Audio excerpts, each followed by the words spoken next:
Nowhere is Australia's shift to renewable energy more dramatic than in South Australia. On some days, the state produces more power than it needs from wind and solar. But recent record price spikes have exposed holes in the planned transition and exposed big energy users to massive power bills. Tomorrow, state and federal energy ministers will meet in Canberra for an urgent meeting. They're desperate to find a way to avoid the same thing happening to them, as Alex Mann reports.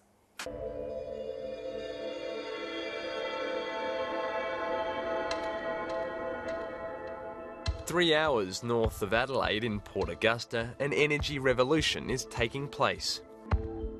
This is a really unique site. There's nothing else like this one in the world. It really brings together what is leading-edge solar technology. This is Sundrop Farms, a solar thermal-powered project that produces tomatoes 52 weeks a year.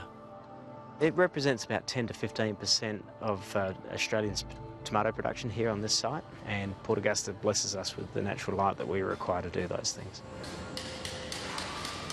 The one-of-a-kind farm lies in the shadow of Port Augusta's now silent coal-fired power station.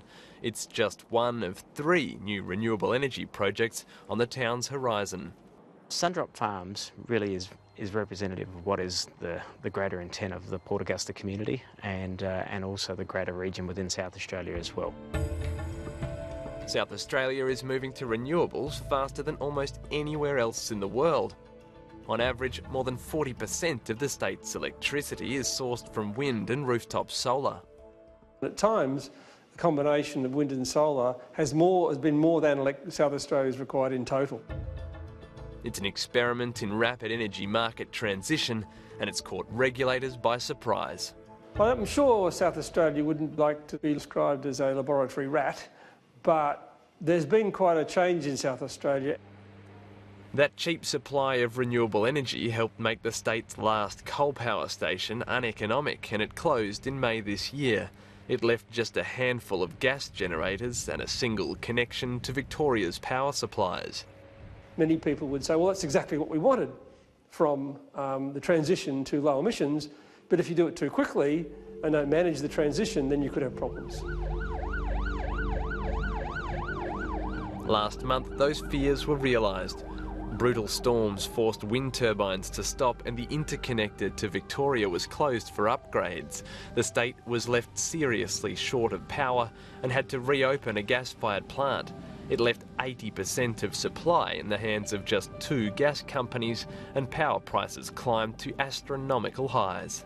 It's not surprising that the gas power producers, pushed those prices up.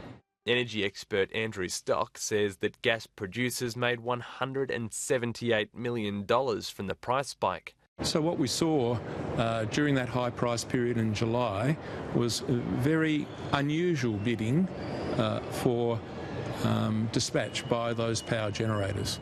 In a report to be released tomorrow, the Climate Council has called on the federal government for greater regulation. There is a role for regulators in this industry, and we think there's reasonable basis for the regulators to look at the pricing behaviour of the remaining gas generators during that period in the first 2 weeks of July. At this meeting, just an hour from Port Augusta, the state's biggest industrial players are desperate for a solution to the state's high price spikes. And over the last 12 months, electricity prices in South Australia have been on average more than 50% higher than prices in Victoria. And there have been days where prices are 10 times higher.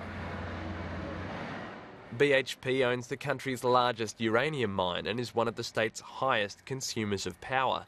They're desperate to open the energy market to more competition, and they're taking aim at the country's energy ministers, who'll gather in Canberra tomorrow. We believe a key priority should be increased interconnector capacity to South Australia, brought on as soon as possible. And the reason there are such large companies playing the spot market.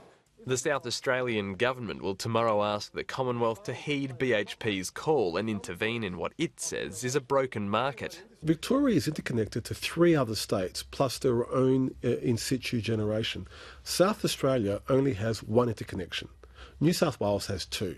So if you want a truly national market, that means you need more interconnection. I'd like to think that most Australian politicians want to see more competition in the electricity market, and to get more competition, you need to change the rules. I don't think anybody has come to a neat solution of how you do this successfully, but Australia is certainly, in the terms of South Australia, at the forefront of what's going on in this area, and we're more or less developing it as we go along. We should all take this as a warning and make sure we learn from it so that we don't have major problems in the future when things could be much worse. The states are watching closely how South Australia solves its problem of ensuring power supply as it transitions to renewable energy. As the entire country moves to low emissions, it obviously means that you can't just depend upon coal or gas in another state. Everybody is going to be moving towards lower emissions. That means we have to plan all this much better than I think we have. And so therefore recognising that what happened in South Australia recently, which was not a catastrophe, but obviously is a warning signal that we need to think about this a lot more deeply than we have and plan for that lower emission transition. And quality across the day has been good, huh? Yeah, always good. That's good. Back at Sundrop, Steve Marafiotti is watching the debate closely, but he says he's confident the time is right for this fledgling industry to grow. There is a drive towards renewable energy, that we see that as a benefit not only to Australians but globally as well, and we think Australia has a really well-placed position to demonstrate that globally across the world.